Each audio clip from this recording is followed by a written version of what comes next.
Ya, oke. Hari ini ada yang tidak hadir? Semua hadir. Oh, tumben. Hari ini semua hadir ya. Tidak ada yang tidak hadir. Baik. Di minggu kemarin kan kita sudah belajar tentang sel elektrolisis ya. Sel elektrolisis apa saja yang menjadi bagian-bagiannya dan bagaimana proses yang terjadi di dalam sebuah sel elektrolisis. Nah, sekarang Ibu minta satu orang coba maju ke depan dan menggambar sebuah sel elektrolisis yang lengkap dengan bagian-bagiannya. Ayo, siapa yang bisa?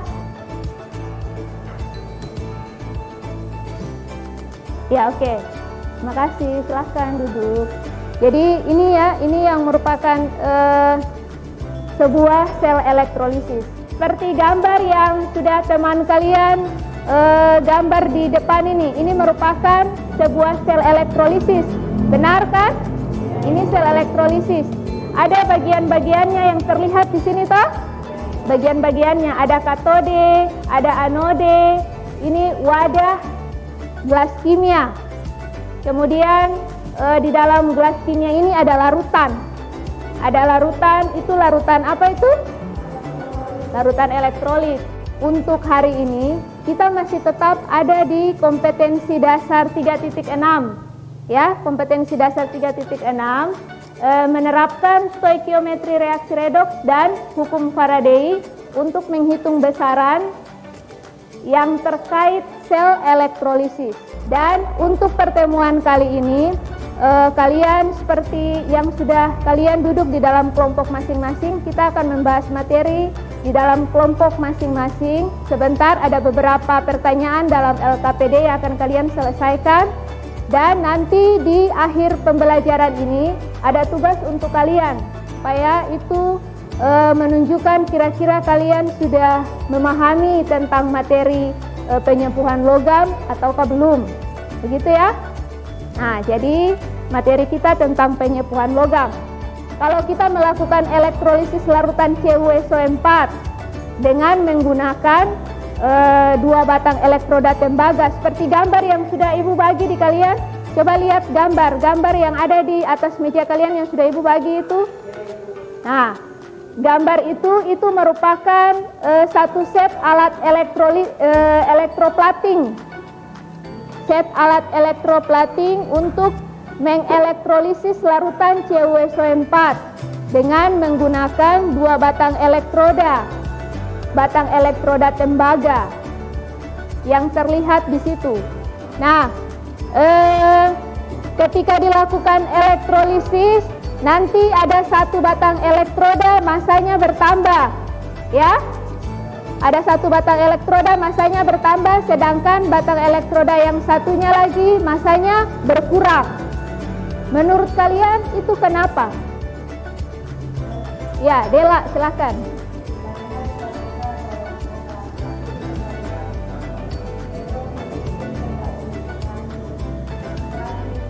Oh, Dela bilang karena di katoda terjadi reaksi reduksi, sedangkan di anoda terjadi reaksi oksidasi. Oke, ada lagi yang lain? Ya, silakan.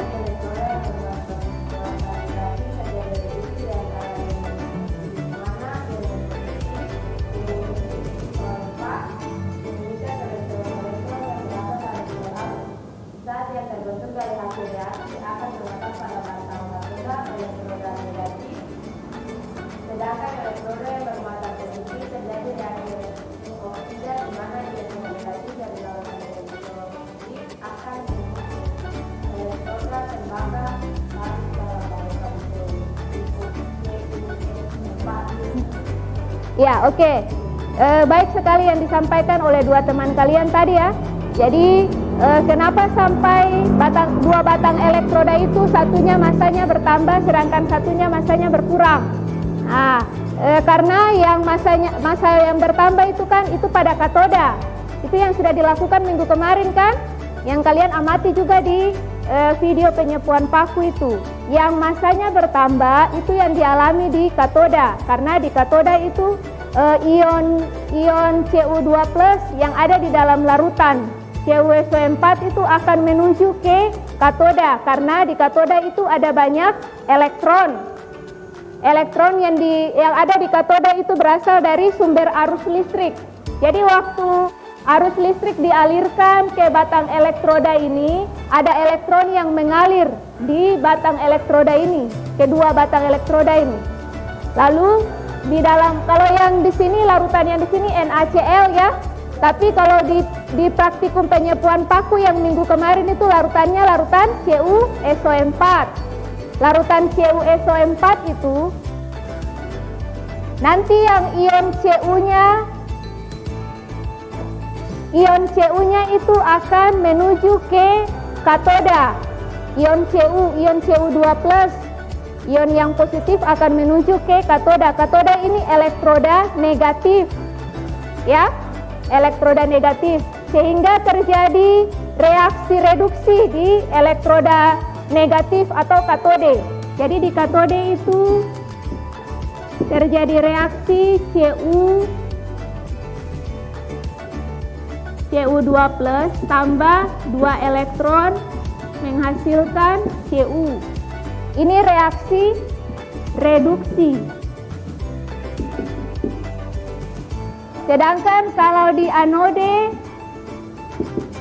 itu terjadi reaksi oksidasi. Di anode yang sebelah sini terjadi reaksi oksidasi.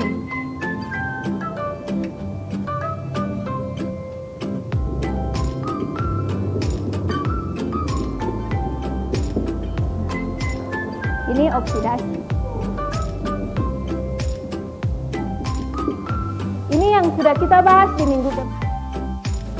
Nah, ini jadi seperti yang tadi Vindia jawab itu sudah melengkapi jawaban dari Dela tentang kenapa sampai ada 2 batang elektroda itu satunya masanya bertambah sedangkan satunya lagi masanya berkurang.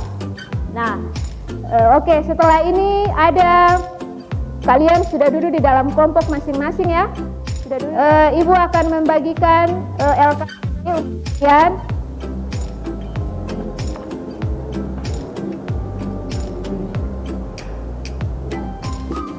Kelompok. Nanti dilihat sekali LKPD-nya. Itu lembar kerja yang harus kalian selesaikan tentang elektroplating. Coba kalian perhatikan LKPD-nya. Masing-masing perhatikan, masing-masing kelompok memperhatikan LKPD yang sudah Ibu bagikan tadi. Ada gambar di situ, iya kan? Ada gambar di situ, ada cincin yang di sebelah kiri, itu warnanya bagaimana? Cincin yang di sebelah kiri seperti cincin besi putih begitu ya, stainless gitu. Nah, sedangkan yang di sebelah kanan itu cincin emas, iya kan? Nah, pertanyaannya, menurut Anda, bagaimana caranya agar cincin di sebelah kiri bisa berubah warna menjadi seperti cincin di sebelah kanan? Pertanyaan yang kedua, apakah Anda pernah melihat perhiasan atau benda lainnya yang merupakan hasil elektroplating atau dilapisi logam lain? Waktu untuk menyelesaikan pertanyaan-pertanyaan itu 10 menit dari sekarang. Ini ada Ibu punya handout juga yang telah disiapkan. Boleh kalian lihat juga di handout ini untuk membantu kalian menjawab pertanyaan-pertanyaan yang ada di LKPD.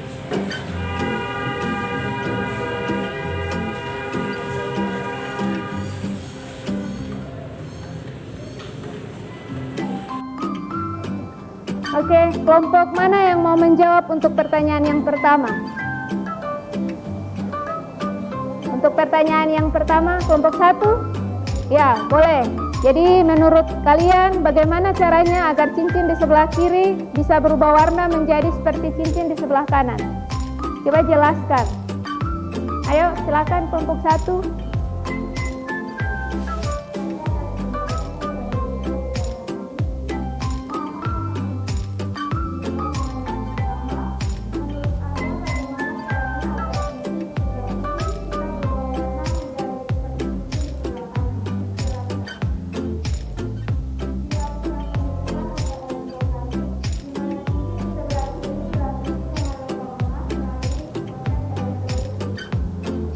Oke.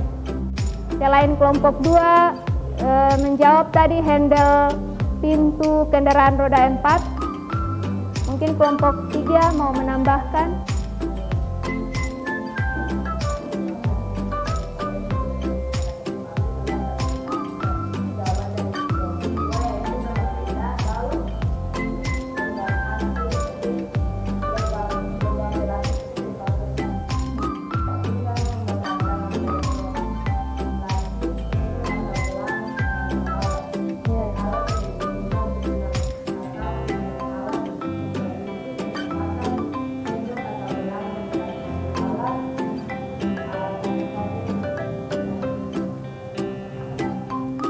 Jadi rangkaian alatnya itu akan sama seperti ini. Kalau tadi kalian bilang alat-alatnya itu ada kawat, ada baterai, ada wadah untuk taruh larutan. Nah, berarti bahan-bahannya juga ada sendok, ada tembaga, ada larutan elektrolit, yaitu CuSO4. Kalau sudah bisa menjawab seperti itu, berarti kalian sudah bisa memikirkan, oh berarti rangkaian alatnya nanti seperti bagaimana. Seperti ini. Kira-kira seperti yang ada di papan ini. Oke? Ada yang mau bertanya tentang penyepuhan logam ini? Oke. Dengan penyelesaian beberapa pertanyaan di LKPD tadi, walaupun itu belum sepenuhnya selesai, nanti untuk application dan communication itu nanti akan diselesaikan minggu depan.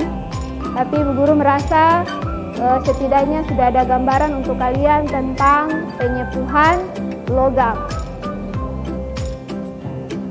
Nah, dari materi yang kita bahas di hari ini, Ibu Guru minta 1 atau 2 orang bisa menyampaikan kesimpulannya tentang apa yang kita bahas di hari ini. Apa yang kalian mengerti tentang materi yang kita bahas di hari ini. Silahkan. Siapa? Oh iya, Nova.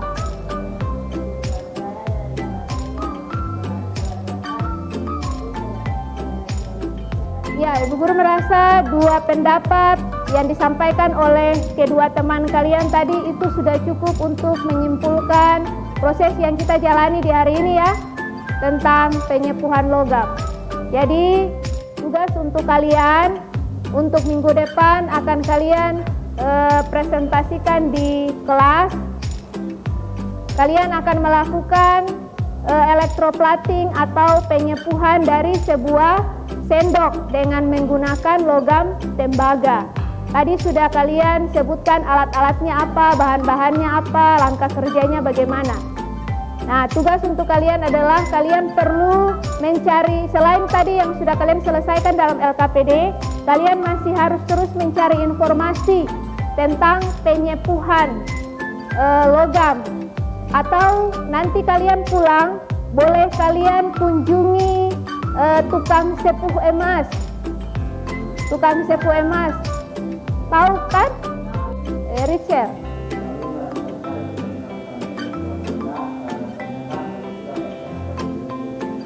Oke, boleh.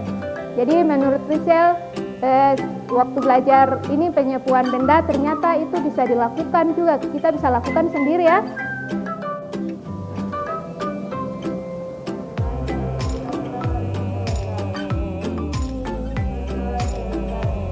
Oke, terima kasih.